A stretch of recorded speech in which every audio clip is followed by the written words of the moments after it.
আপনাদের স্বাগত আজকের বিশেষ সংবাদ বুলেটিনে।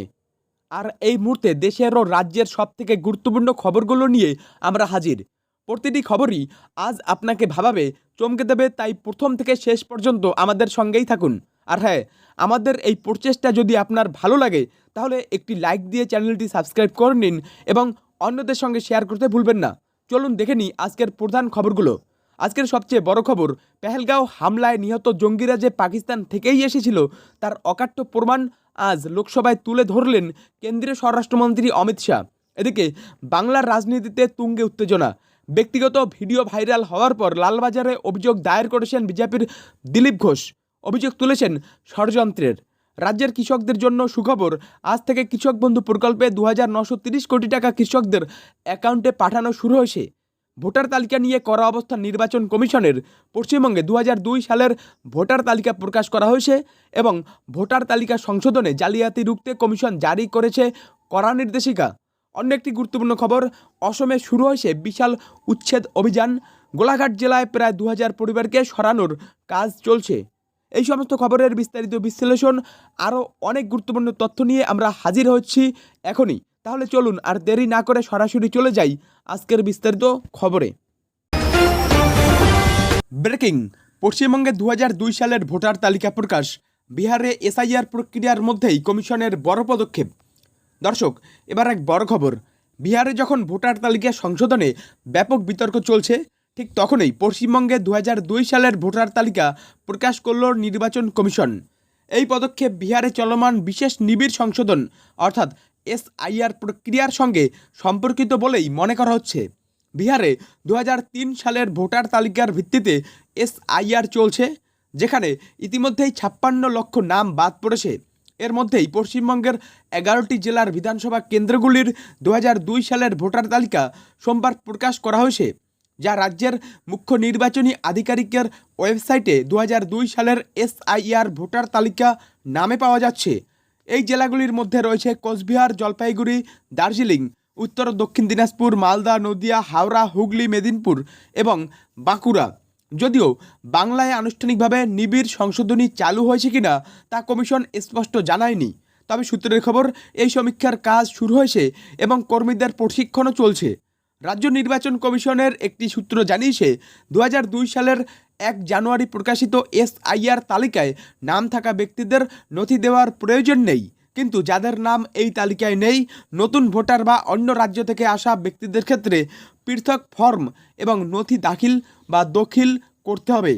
বিহারের সংশোধন প্রক্রিয়া নিয়ে সুপ্রিম কোর্টে মামলা চলছে, যেখানে আদালত আধার কার্ড এবং ভোটার কার্ডকে পরিচয়পত্র হিসেবে গ্রহণ করার নির্দেশ দিয়েছে। এই পরিস্থিতিতে পশ্চিমবঙ্গের এই পদক্ষেপ যথেষ্ট তাৎপর্যপূর্ণ। ব্রেকিং, পেহেলগাঁওয়ের জঙ্গিরা পাকিস্তানি, লোকসভায় বিস্ফোরক অমিত শাহ দিলেন অকাট্য প্রমাণ। দর্শক, এবার এক বড় খবর। পেহেলগাঁও হামলায় নিহত জঙ্গিরা যে পাকিস্তান থেকেই এসেছিল তার অকাট্য প্রমাণ সংসদে তুলে ধরলেন কেন্দ্রীয় স্বরাষ্ট্রমন্ত্রী অমিত শাহ। তিনি জানালেন, অপারেশন মহাদেবে নিহত 3 জঙ্গিই ছিল পেহেলগাঁও হামলার মূল হামলাকারী। শাহ বলেন, ওই জঙ্গিদের ডেরা থেকে পেহেলগাঁওয়ে ব্যবহৃত অস্ত্রশস্ত্র, পাকিস্তানের পরিচয়পত্র এবং পাকিস্তানের চকলেটের প্যাকেট উদ্ধার করা হয়েছে। ব্যালিস্টিক রিপোর্টেও প্রমাণিত হয়েছে যে নিহত এই 3 জঙ্গি পেহেলগাঁও হামলার সঙ্গে জড়িত। এদেরকে খাবারের যোগান দিত যারা, তাদের আটক করার পর মৃতদেহগুলি শনাক্ত করা হয়েছে। স্বরাষ্ট্রমন্ত্রী বিরোধীদের, বিশেষ করে পি চিদম্বরমের এই বিষয়ে প্রশ্ন তোলার জন্য তীব্র সমালোচনা করে বলেছেন, এই ধরনের প্রশ্ন পাকিস্তানকে ক্লিন চিট দেওয়ার সমান। তিনি স্পষ্ট করে দিলেন, গোয়েন্দা তথ্যের ভিত্তিতেই 22 জুলাই জঙ্গি ঘাঁটি ঘিরে ফেলা হয় এবং এই অভিযানেই সুলেমান, আফগান ও জিবরান নামের 3 জঙ্গি নিহত হয়। অমিত শাহের এই বক্তব্যে সংসদের উত্তাপ আরও বেড়েছে। ব্রেকিং, ব্যক্তিগত ভিডিও ভাইরাল, লালবাজারে অভিযোগ দায়ের দিলীপ ঘোষের, উঠল ষড়যন্ত্রের অভিযোগ। দর্শক, এবার এক বড় খবর।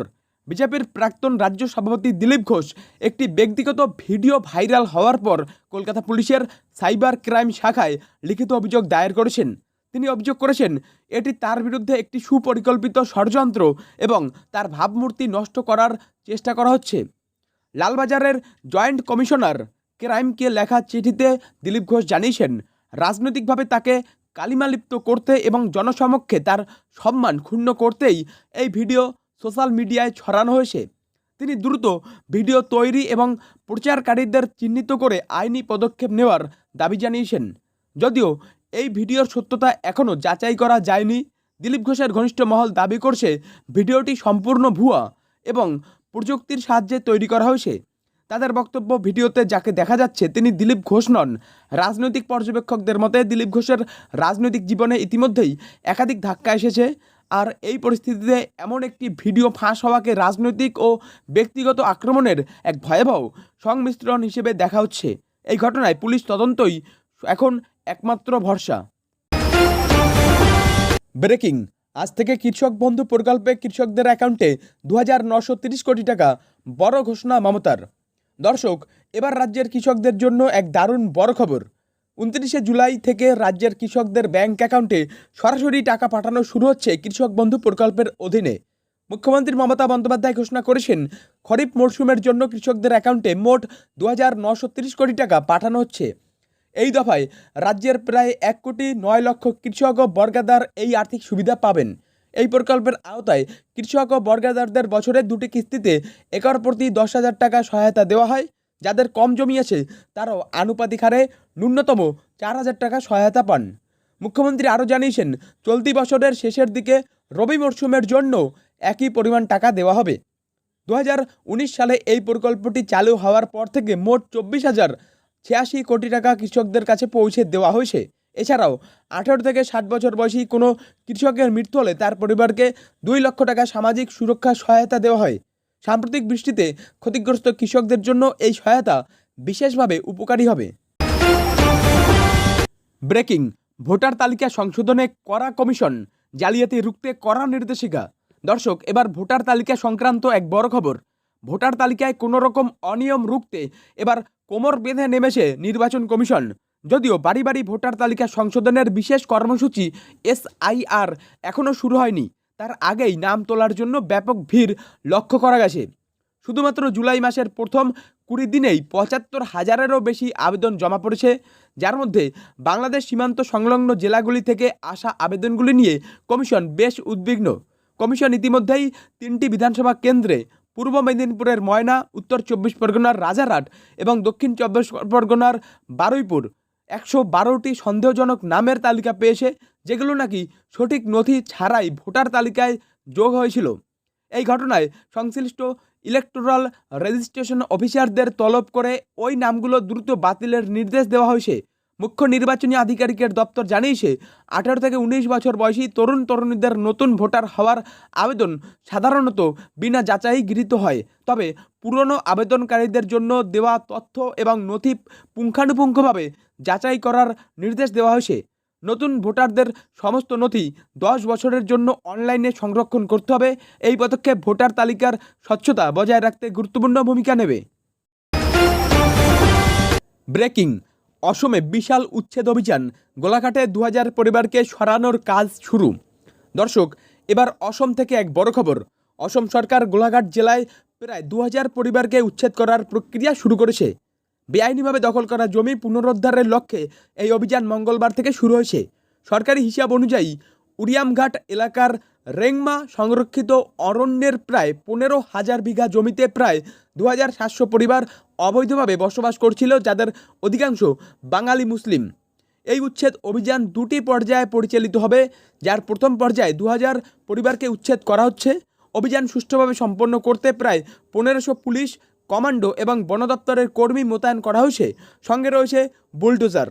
বন দপ্তর পুরো এলাকাকে 9টি ব্লকে ভাগ করে বাসিন্দাদের 7 দিনের মধ্যে এলাকা খালি করার নির্দেশ দিয়েছিল। অসম সরকারের দাবি, এই জমি দখলকারীরা মূলত অসমের নওগাঁও, মরিগাঁও, শোনিতপুর জেলার মুসলিম অধ্যুষিত জনগোষ্ঠী এবং পশ্চিমবঙ্গ ও বিহার থেকে আসা অবৈধ পরিযায়ী। বিজেপি সাংসদ বিশ্বজিৎ ফুকন জানিয়েছেন, বাঙালি মুসলিমদের পাশাপাশি মণিপুর ও নেপালি পরিবারগুলোকেও উচ্ছেদের নোটিশ দেওয়া হয়েছে। তবে ফরেস্ট রাইট সার্টিফিকেট থাকায় 150টি বোরো পরিবারকে উচ্ছেদ করা হবে না। মুখ্যমন্ত্রী হিমন্ত বিশ্ব শর্মা বলেছেন, গত 4 বছরে সরকার 1.29 লক্ষ বিঘা দখল করা জমি পুনরুদ্ধার করেছে। এই অভিযানের ফলে নাগাল্যান্ড সরকারও সীমান্তবর্তী জেলাগুলোকে সতর্ক থাকার নির্দেশ দিয়েছে।